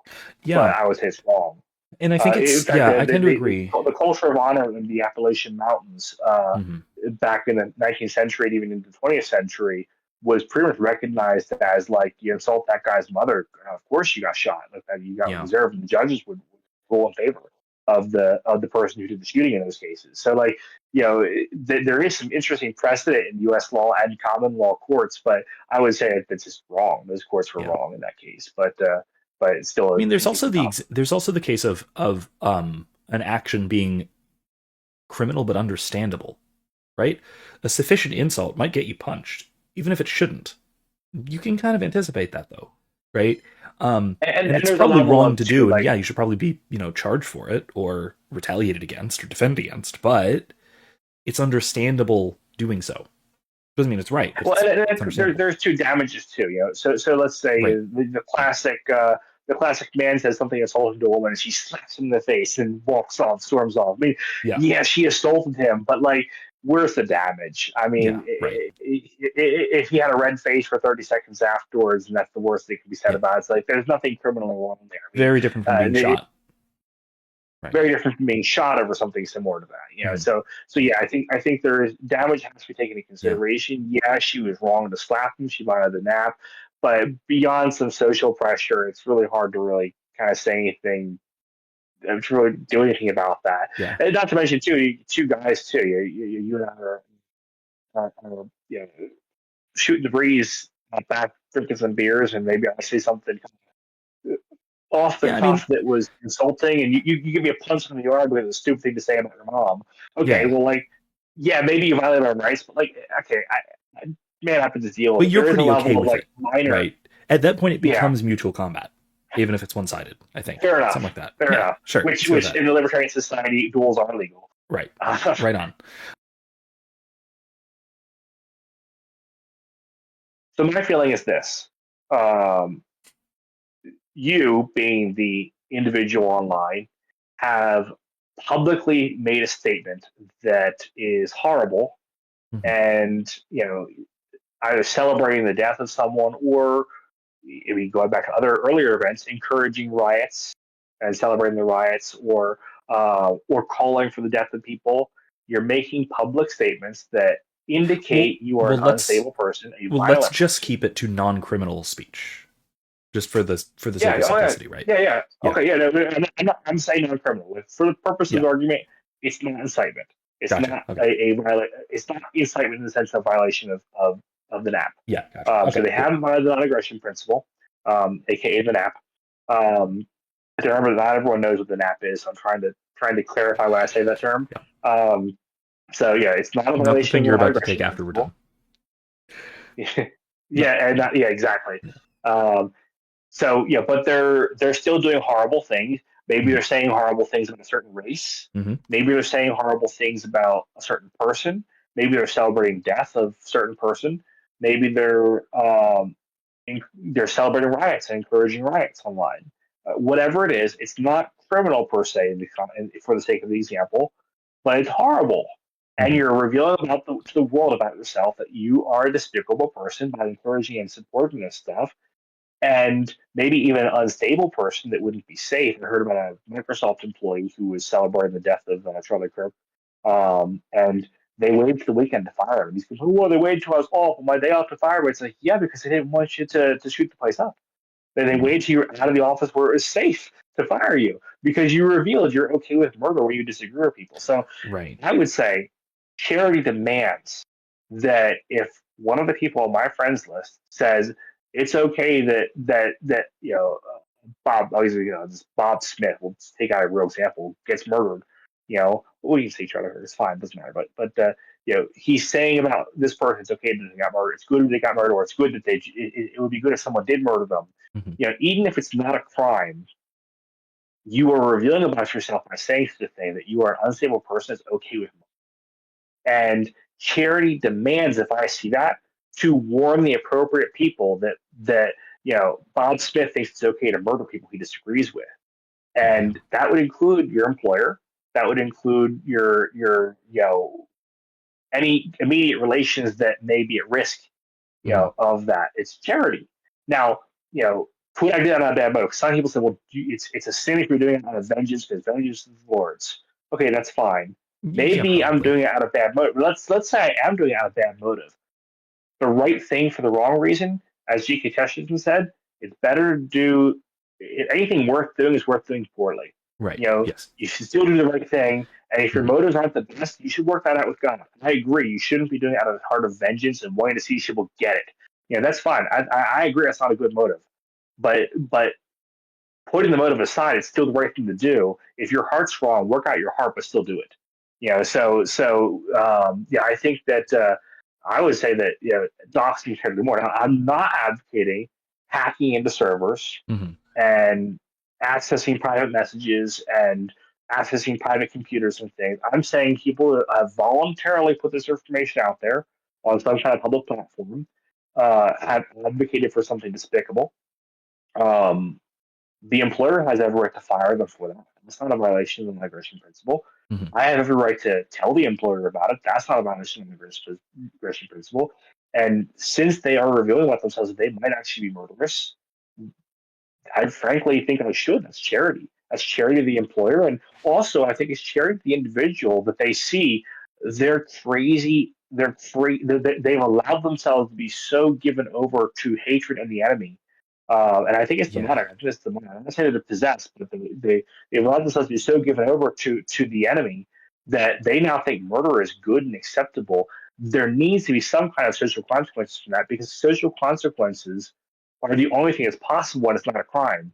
Hmm. And that can help them see, and this goes back to excommunication. It helps them see, Paul talks Right. about giving them over to Satan so that they can be, in 1 Corinthians 5, you give the man over to Satan so that he can be saved. Well, what does that mean? Well, you're cutting him off from, in that case, from the Eucharist, but there's some kind of social context in order to help them see your sins are grievous, and they're having grievous context on the uh, community. Hmm. And you need to repent of that so that you can be back in communion with us. And that's why it's important to have social consequences. It's It not just shows a being mirror mean. to And your sin, yeah, essentially. Yeah. It yeah, allows yeah. you to see it. It's not just I want revenge Hmm. on them for being meanies, and it's not just I'm going to be mean because I'm, yeah. I think this is part of, Because I don't unfortunately, like the you. result of feminism. The role of feminism in our culture is really kind of yeah, the very feminine desire for mercy, to not to be mean. Everyone's go along, get along, Right. just be passive and pray for them, and there's a place for that. But when the feminine mentality wants to take over, and the masculine um, instinct for justice and for doing something about it is suppressed by society, this stuff takes over. Hmm. When Well, men take even the lead, I will say, and even there's an element of feminism as well to the um, doxing and whatnot out of vengeance, because it's a kind of relational aggression, which is a sort of toxically feminine way of dealing with problems in the wrong way. Now, again, even if you're right, and even if which I think you mostly are, um, and even if you should, out of charity, inform people of the dangerous nature of people or whatnot, anything like that. yeah. Like you said, you can do that the wrong way, and I think doing that the wrong way is this I, kind of toxically feminine relational aggression type of thing that we often hear yeah, about.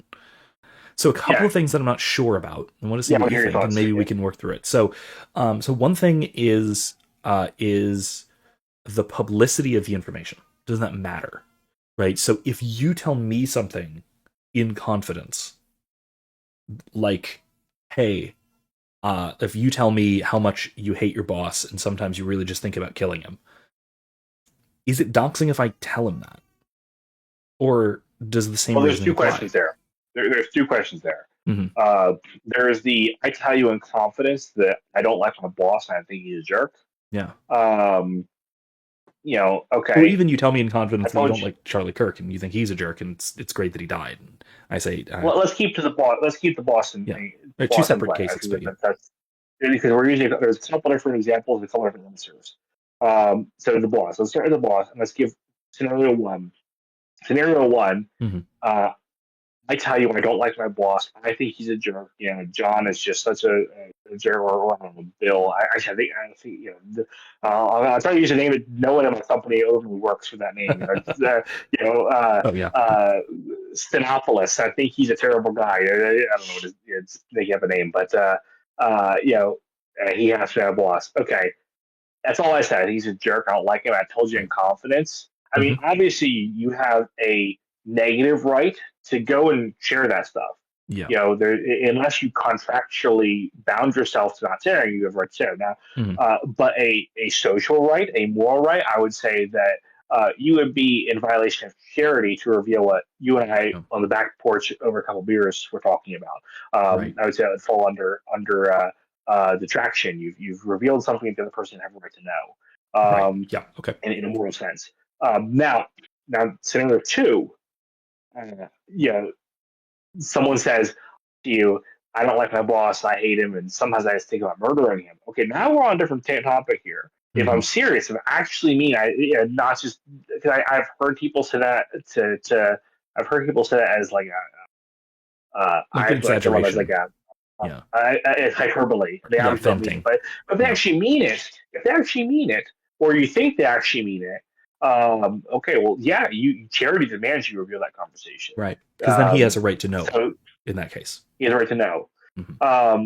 And as far as you're talking with your best friend Tom on the back porch drinking beers, and he Hmm. says, "I hope you don't actually have a best friend named Tom, because that'd be kind of weird if I just guessed that off the top of my head." But yeah, you're talking to your best friend Tom, and you're on the back porch drinking Yeah. some beers, and um, he reveals to you that, what,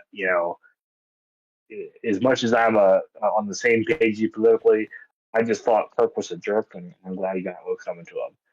Okay, you know, in that context, okay, he said a despicable thing, Hmm. um, and he revealed that he thinks a despicable thing. I think on the one hand, sure, man, you have a conversation with him. Yeah. Okay. Yes. You say, Absolutely on that. okay, yeah, dude, that's not okay. Assuming he's a Christian, the Bible says over and over again in Jeremiah, especially Jeremiah 18, I think off the top of my head, I think 57. The Lord does not desire the death of the wicked. The Lord does not take pleasure in the death of the wicked. Rather, they should repent. That's repeated in the New Testament as well as repeated, I think, in Ezekiel as well, a couple times in the Old Testament. I know it's in So Ezekiel twice. At Ezekiel least. 18, yeah, Yeah, Ezekiel 18, I believe, yeah. 1828 and So 2818, actually, I think, if I'm not mistaken. I yeah, could be off on that. Don't worry. I'm I'm, Catholic. I don't know my I'm Bible. paraphrasing, because there's a couple passages, yeah, there's a Yeah. couple passages on that God does not desire death of the wicked. Right. He won't put out a smoldering wick. Hmm. He desires that all are saved. Again, if you are in the heart of Christ, if you are wanting to be conformed to the heart of the Father, and wanting to be transformed into the image of Christ, you know, deified, so to speak, in the process of deification, to use the old Greek term, Hmm. um, you are outside of that. And I think there is a grave error taking place if you are celebrating the death of the wicked, Hmm. whether it's someone on your team or not, or celebrating the death of someone who's good, even especially. Um, you know, you are you are gravely contrary to the heart of the Father. Hmm. And there needs to be some, check yourself, go to a priest and confess that, and go to God and pray for him to change your heart. Hmm. Because that's wrong. Now, as far as you dox So I some, think that uh, that might qualify as something like a grievance that should be first taken to your brother, and then to the yes, church, oh yeah, and match then 18, ultimately to the match community 18, if need yeah, be. and match 18 is talking to church hierarchy, but Yeah. it definitely applies to a large degree to individuals. Yeah. It's a good principle. You go first to your brother, Vincent. I think you did something grievous there, and you keep doing it. Okay, You really shouldn't say things like that. yeah, That's I'm gonna bring that's Len along yeah. with me next time and say, Yeah. we both heard you do it. You see you do it. Let's Yeah. talk about it. Okay. You're still doing it. Okay, I think give a space to. It's not like the very next day go to the church, but Hmm. the very next day bring a second person. So you give us some space and Right. time Yeah. to think about Yeah. it. I think the scenario may play out a little more loosely, where we have a couple conversations first about it, and then after Right. a while, you bring it to the second person, then eventually you bring it to the church. You know, and depending on the context, there may be multiple meetings in between, depending on how receptive you are in between. But then once the church gets involved, then it's like, okay, like, dude, you're rejecting the deity of Christ, and you're calling for the death of all Trinitarians. Okay, Hmm. time to repent of that or be excommunicated. Right. Yeah. So Now, like, if we there is a okay, level so of if we expand this out further, though, to something like it's not a personal conversation, it's still digital, it's still online, yeah. but there is something like an expectation of privacy. Like if I post something in like a Before we get private group or something like that, or in a group chat. before we touch on that, I did want to say one more thing Oh, on that, sure. on the Yeah, private yeah. chat thing. Because practically, I would say that on the scale of things, let's say that uh, your friend Tom, he Hmm. just is completely recalcitrant Yeah. and does not want to repent and insists on his way, that he doesn't care. He's glad it happened. Okay, you're in this case. Should you dox him? He hopes it happens Hmm. again to X, Y, and Z figures. And he thinks it's right if someone does that. Okay, I mean, can you dox him? I mean, it's a private conversation. It's not being recorded. I don't know what Right. Florida is, but Pennsylvania is a two-party consent state. Right. Yeah. It's not admissible unless it's both parties consent to be recorded. So, What if it's over like text chat and you how would send you even screenshots or dox that? something? Yeah, if it's over text, Yeah. it's one thing. Yeah, Yeah. sure. But if we're talking about Hanging out in the back, just a private talking conversation about it. back and forth, there's Right. not really any way to dox it. I would say that would just continue with the Matthew 18 method of going to your brother with a second person. Yeah, Yeah. maybe revisit the issue in a week, go back with a second person, uh, or even a third person, maybe the context, and then finally bring it to the church. I think that's a fair thing, or that also in that context too, you're getting witnesses. So Yeah. now you have two other guys with you that heard him say it.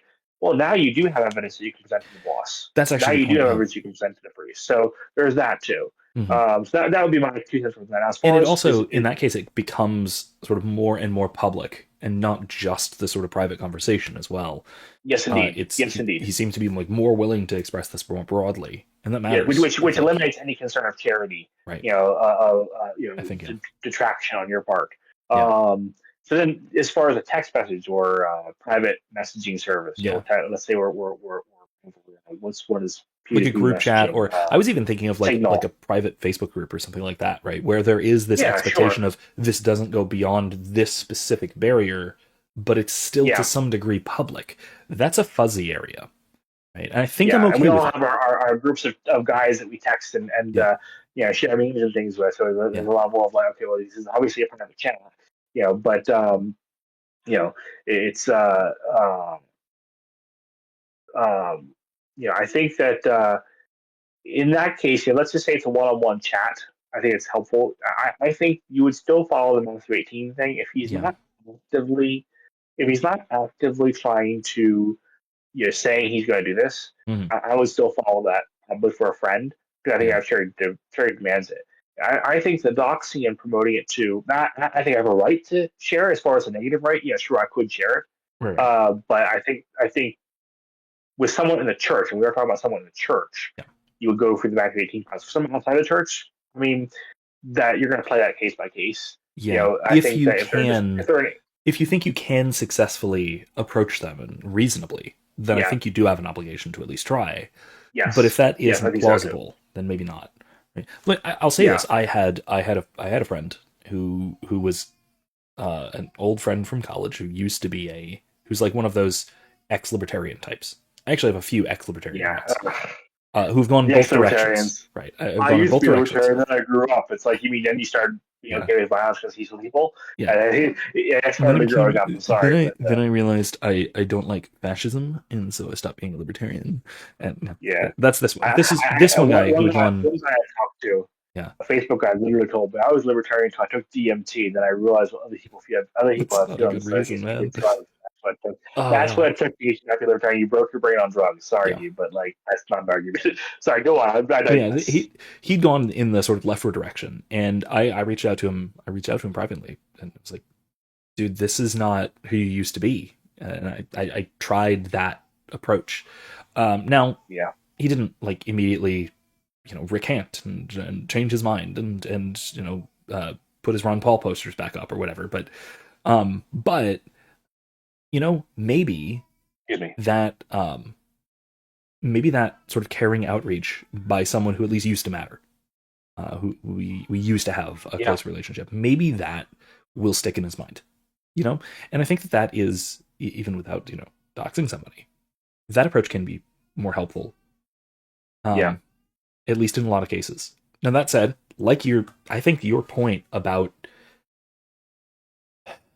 charitably sharing in more or less public information that someone has expressed about themselves that is relevant to them being able to do their job, interacting with other people, doing what they do, that actually, I think we do have something like a responsibility to do that, at least after an attempt at a real conversation.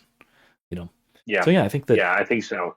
I think I'm convinced by that. Going back to the, and I've always thought, I will say, I have always thought, because I was raised this way, that anything on the internet anything that you put online or even onto a digital device, you should assume that that is going to be seen by the entire world. Yes. And so Yeah. I've And that's never fine. had any notion of online privacy. I've always assumed that Right. was just a canard. Like, there is no such thing. Yeah. I mean, you can take precautions of things you'd rather not be seen. Yeah. Yeah. Use DuckDuckGo when you're searching as awkward medical questions. Right. So that kind of thing. But like generally speaking, it's like, well, you're asking DuckDuckGo, you're asking the internet an awkward medical question. There's a good chance it's going to get out that you asked that question. Maybe Yeah. not, but There's no doctor patient maybe don't ask it. confidentiality with Google. So, no, of Yes, course not. exactly, Right. exactly. But going back to the larger context of like, well, why aren't we? Someone might ask, well, why aren't we um, uh, doing that same principle with the individuals online that we're seeing randomly? Mm-hmm. And maybe we are. Right? Maybe some of those people that you're in groups with, you might try to convince, but a lot of them are just public posts that you happen to see here and Yeah. there. You know where they work, or you Right. can easily find where they work. In that case, then I think that it's like you don't know them; they could be dangerous, and that's exactly why you're Mm-hmm. you're, you're pulling it in. And There's the a very chances different that they will context listen there, to you are next to zero because there is no next to pre-established zero, relationship. I and think that's that kind of like matters just too. war theory. It's like if there's Mhm. next to zero chance of being successful, Yeah, it's no longer just war. exactly. Yeah. So we'll say not that we're going to war, but we're just talking about something of principle, of applying it to a relational standpoint. Hmm. Um, so yeah, I think it's a very different scenario doxing someone that you just don't know that's publicly posting, celebration of murder if they think it's okay to murder anyone they disagree with, which would include their coworkers. Yeah. Okay, well, like, yeah, tell their coworkers, tell their boss so that they know. That's charity. And if your intentions are bad, work that out with God, but still do the right thing and do the charitable thing to tell their boss. Hmm. Um, and that's we need to get out. Like I said, we need to get out of this feminine thinking of or effeminate thinking as men Hmm. of Good don't be a distinction. meanie, just go along, get along. No, we as men, the Bible says Romans 13, the governing authorities do not bear a sword for no reason, and as men, we are the heads of our household that bear the sword of protection of our household. And in the context, the household is a building block of society. So the group of households also are bearing the sword for protection of each other. Hmm. And there is a defensive of each other as well in that context. That in some sense, the private citizen does have that duty to bear the sword of protection of the greater society, Hmm. and that would include, revealing crimes and things. So it's not just let the government take care of what's criminal and pray for them otherwise. No, no, like we as men have. I get yeah. I My mean, wife, still do that, now she doesn't. right? Still do that. Let's Still pray for them, and still, yes. Oh, yeah, but absolutely, also absolutely. part of part of the charity Yeah, involved is getting them to stop, getting them to change their yeah, mind if you possibly and can. see consequences for it. Yeah, because consequences are just and good, and those temporal consequences can bring their repentance. I mean, like I said, First Corinthians Exactly. 15 or 5. I mean, sorry, Hmm. or is it Second Corinthians 5? I forget. It's one of the Yeah. two. It's one of the Corinthians 5, where it talks about giving them over to Satan so that their soul can be saved. Hmm. There is a sense of the temporal consequences can lead to repentance, and Yeah. that needs to happen. And as men, as head of the household of our own household, we have responsibility to protect our families in the society we live in, which includes protecting the society to some extent. Yeah, I mean, absolutely, we have a duty now. Now, my wife, she doesn't need to be online to meet these people. She doesn't need to be online doing this kind of stuff. Hmm. She can live out her domestic calling and be at peace, protected in the household under the umbrella of my headship. That's Hmm. fine. But as men, you and I have a duty to be involved. Just to clarify, Um, I assume you don't mean we have a duty to read Twitter all day and go after people who say bad things, right? Yes, I did Okay. not mean that. I did Okay. not mean that. No, I'm talking about Yeah. incidental in the way you see these things. Right. Now, There you go. maybe If you now encounter this it, is you one have a group. duty to do something about it, but you don't have to. You don't Yes, yes, have a indeed. duty to go out and seek these sorts of things Yes. because that's not Now, more psychologically or power to the spiritually people that healthy, right? Typically. not necessarily. Now, there was that one group. I forget what group it was that created a database of over 20,000 names that have Oh called yeah. for that have called for the support of the death of Charlie Kirk and called for more. Hmm. And whoever's doing that is doing it with charity. I think so too. In one sense, they're just scrolling Twitter all day, but I think they're doing some charitable work in their free time, and that's fine. And I don't There's know if nothing that wrong was with Libs that. of TikTok, but I know that Libs of TikTok has been doing a lot of this. And I think that, yeah, I think Yeah, that that is. And now I think that there might be some resentment involved there. But also, like you said, it, if it's worth doing, it's worth doing badly. And even if she's doing yeah. it badly, Work on your heart. If mhm, and I say this to my audience, you all need to be praying for these people who are in such depravity they think murder is a good thing. mhm, Woe to those who call evil good and good evil. The Bible says it talks about the God having given them over to depraved mind in Romans 1. Because they've given their level of rejection of God comes to the point where you actually are given over to depraved mind. You're in a state where your conscience now actually thinks evil is good and good is evil. mhm, You're in a very sorry state, and like the Fatima prayer, pray for us sinners, or it was, oh my Jesus, forgive us our sins, save us from the fires of hell, lead all souls to heaven, especially those in most need of thy mercy. mhm, God wants to pray for especially those in need. It's Paul. Paul was a murderer. The apostle yeah, Paul was a murderer.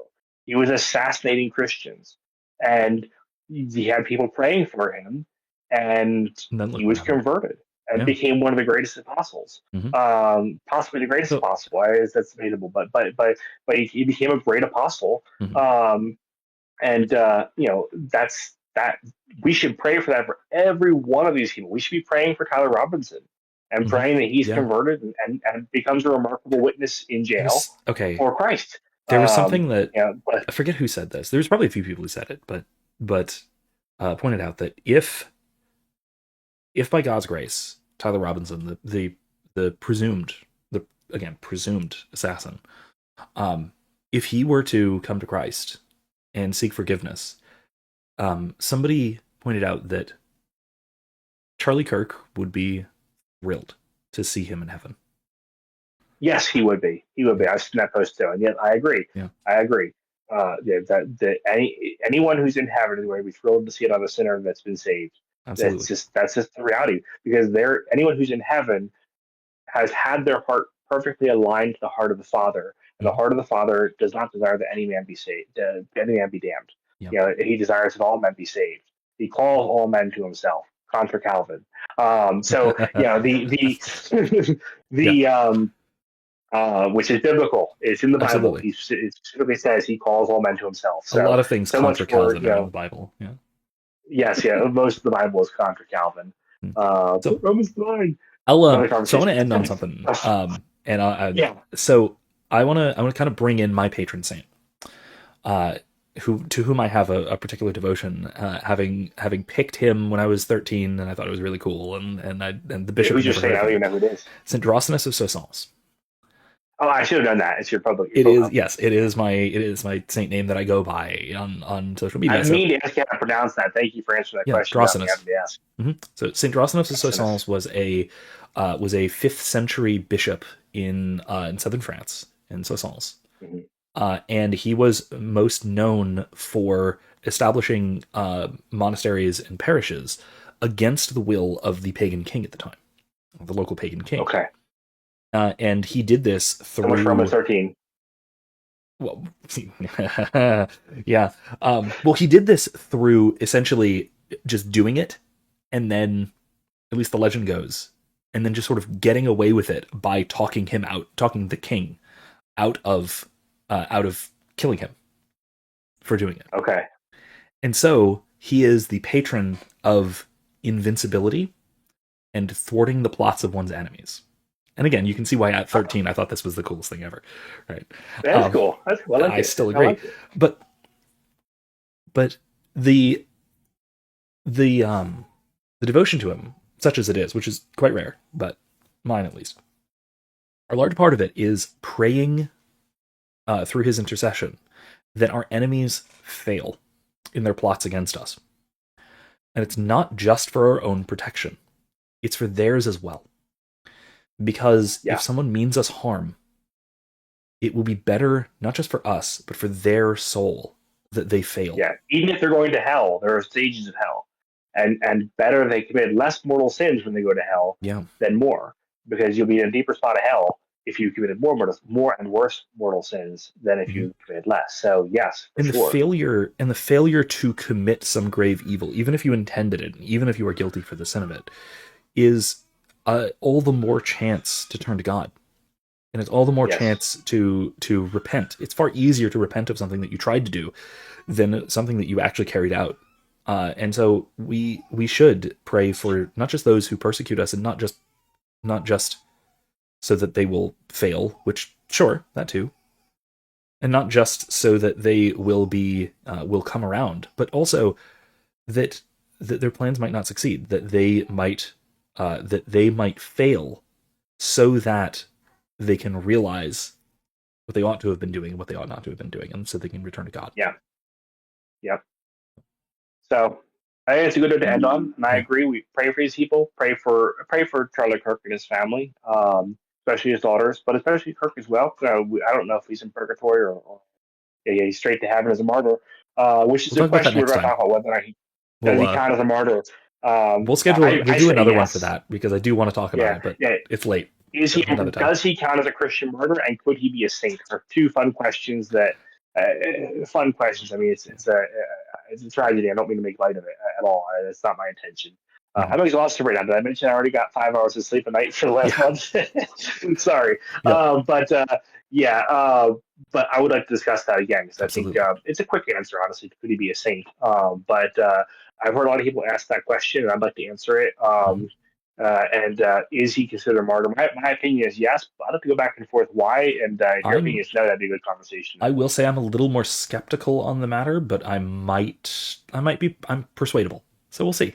It'll be a good discussion regardless. Yeah. Yes, indeed. So we'll let's plan that sometime soon. Yeah, I'd love to do that again soon. But while the issue is still fresh, I think it's a good question. Some people's minds. I'm seeing a lot of people ask, could he be a saint? And, it's a good question. I'm going to say I'll explain my answer in our conversation later, but I'll spoil it. That my answer is yes, he could be declared a saint. But I'm not going to tell you why. Pray for him because anyway. The why is complicated. Pray for him anyway, just in case. That's what pray for him anyway. But here's the thing: is even if someone's not declared a saint, they can still be in heaven. Right. I personally believe Dietrich Bonhoeffer, for example, is in heaven. He's one of my favorite Protestant martyrs and Protestant saints, if we can call him that. He's never going to be declared a saint because he's Protestant. But someone like that probably is in heaven. It's just that they're outside the church, and that's an unfortunate state. But they gave themselves to Christ, and they died with what seemed to be ignorance of the fullness and seeking God as best they could. I think there's a good chance for that person, and we can trust they're in heaven. But could they be formally declared a saint is a different question. My opinion is yes, and I'll give the answer why next time. So we'll have to leave it on a little cliffhanger there. All right, I can't wait. All right. Yeah, well, hopefully you guys watching will also be looking forward to that. Yes. I hope you enjoyed this one. This was a good talk on a tragic topic, but I think that these are necessary things to talk about going forward, and I think a lot of what we talked about it can we drew inspiration from what Charlie Kirk said over the years as well, too. So, yes, anyway, watch his videos; they're great. I don't mean in any way to make light of this whole scenario by at all. It's definitely it is a tragedy. It's sad, honestly. Just seeing the videos of him with his kids is just it's tear-inducing. It's just horrible. And pray for his family, pray for his wife, pray for him, and pray for his killer and those who are celebrating if they be saved as well. Which is what he'd want, I'm sure. Based on what I've seen of him, that's what he'd want. Absolutely. On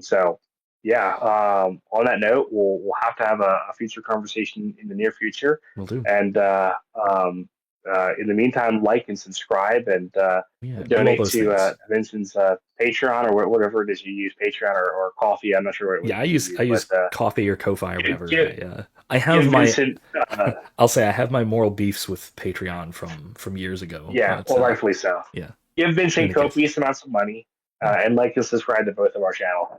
Absolutely. All right. We'll see you next time. Have a good Wednesday. See ya.